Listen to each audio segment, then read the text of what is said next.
In June, comicbook.com published an article titled 25 Years Later, Digimon Still Has One of Anime's Best Finales Ever. It's a sentiment I completely agree with, and it had me going, dang, I wish I made that video. But as I read the article, I felt it didn't actually go over why the finale was so good, or at least not why I think it's so good. The author covers the climactic battle with Apocalymon and everything that came after the finale, like 02, Try, Last Evolution, but the article doesn't dive into what I believe makes this finale brilliant. What's managed to live rent-free in my head for the past 25 years are those final few minutes, the heartbreaking, beautiful farewell, the things we leave behind, the things we take forward with us. This is my review and analysis of the 25-year-old finale to Digimon Adventure 1999. The finale starts by wrapping up the multi-episode battle with Apocalymon, a final boss entity that represents every challenge and obstacle the chosen children had to face prior to this. Their crests were taken from them in episode 53, theoretically stopping their Digimon from evolving to their highest forms, but in a "the power was inside you all along" moment, we discovered the crests were never needed to digivolve and that each of the kids' bonds with their Digimon is the source of their power. This final battle features a lot of recycled animation, with the charges and attacks sort of looping in this void space Apocalymon controls. Again, this battle is not what makes the finale special, and action was never what made Adventure 99 stand out. It was the story and the characters that made viewers care about this show back in the day and still now a quarter century later.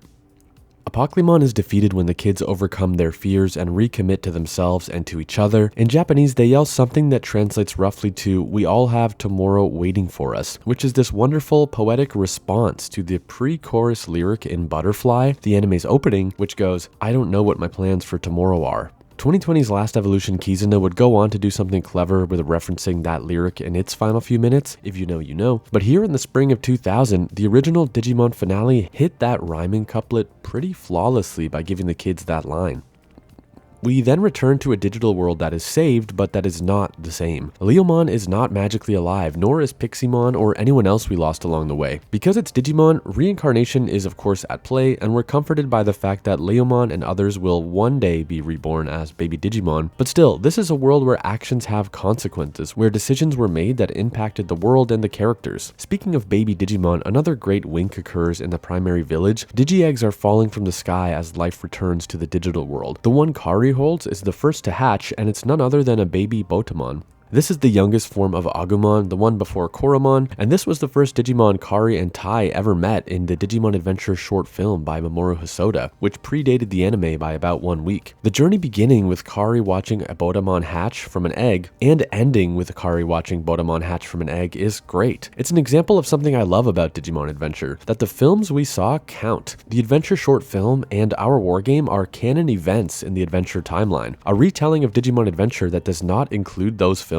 is an incomplete one. With our group photo out of the way, the adrenaline and pure positivity of our victory finally fades, and it's here that we really get into this melancholic, bittersweet farewell. For a brief few minutes, the kids contemplate staying in the digital world. There are 4 weeks left of summer vacation after all, and time works differently in the digital world. 1 day in this world is only 1 minute in the human world. Izzy and Joe do the math, and they realize they could stay for up to 110 years, and they really think about it. Are they really willing to live out 100 years in this place? Even if their bodies didn't age, what would it mean to become an intellectual adult here, to grow old in the digital world? Genai tells them that the eclipse in the sky is a limited time portal, and the only guaranteed return trip they've got. If they ever want to go home to their city, their families, their lives, it's time to go. They're given an estimation of less than 2 hours before the portal closes to say their goodbyes. And just like that, our purely happy ending is in jeopardy. Can we even call it a happy ending if we're separated? It doesn't seem right, and it doesn't seem fair. We cut to a series of one-on-ones, seeing how each of the pairs spend their final few minutes together.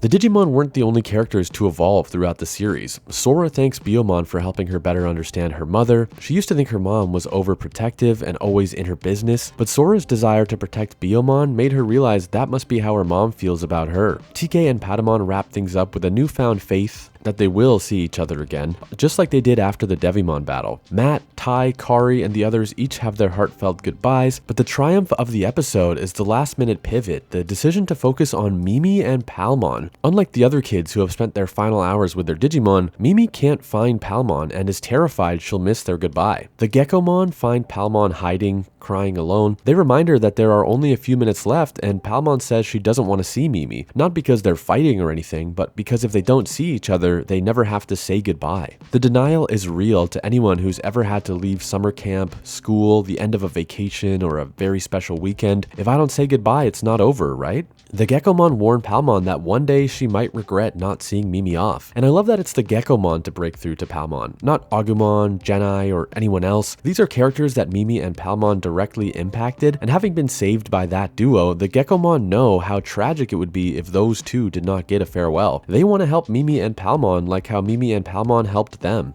With only a few minutes left, as the train departs, it's Mimi that the animation directors focus in on. The focus on Mimi in the final train scene is just perfect. In a simpler show with less empathetic writers, we would stick with Tai's POV for the farewell. He is, after all, ostensibly the main character and the focal point of much of the marketing, but knowing that viewers would be feeling all kinds of feelings in this finale, the show smartly shifts to Mimi, a character who has been far more open with her emotions, who is feeling a mix of relief, sadness, confusion, and more in this moment. Tai is way in the back during these final shots. The writers aren't asking us to be courageous like Tai right now. By shifting to Mimi, the show is giving viewers permission to feel something. They're allowing us to feel whatever we want. Then, of course, we get Palmon arriving at the last minute, her mind seemingly changed by the Geckomon. Again, in this scene, it's Palmon and Mimi who are the focus, not Agumon or Tai or any other combination of characters. Palmon apologizes, Mimi forgives, thanks her, Palmon trips, Mimi's hat flies off, and we get that music hit, Butterfly in Japanese and Hey Digimon in English. I remember Hey Digimon giving me chills as a kid, but it's nothing compared to the Butterfly needle drop in the Japanese version.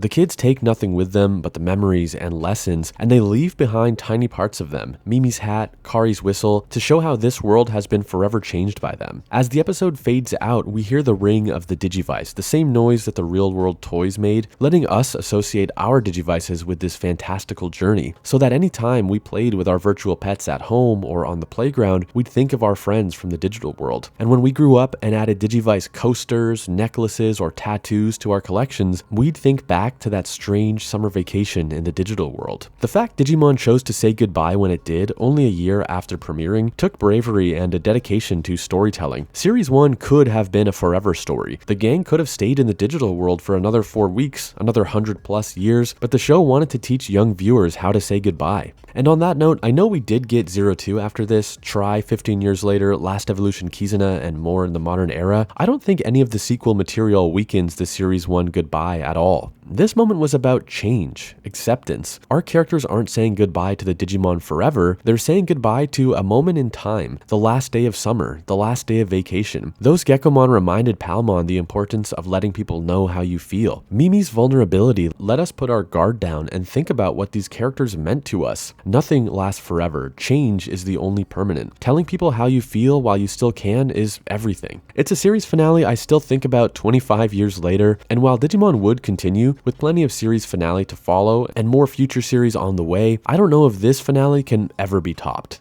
Thanks for listening to me ramble about a cartoon from when we were kids. Let me know what you thought about this finale when you first saw it, whether you watched it live on Fox Kids or if you experienced the story online later in life. If you happen to like my thoughts on digital monster stories, please subscribe to the channel. Also, I wrote my own monster taming story. Dot Monster Revolution is my anime-inspired novel with influences including Mega Man, NT Warrior, Metabots, and of course Digimon. You can get it on Kindle, digital or paperback for as cheap as $10. I did a reading of the first chapter on my second channel, and I'll link to all of this stuff in the video's description so you can check it out. Have a great week, thanks for your patience, and I will see you in the next video.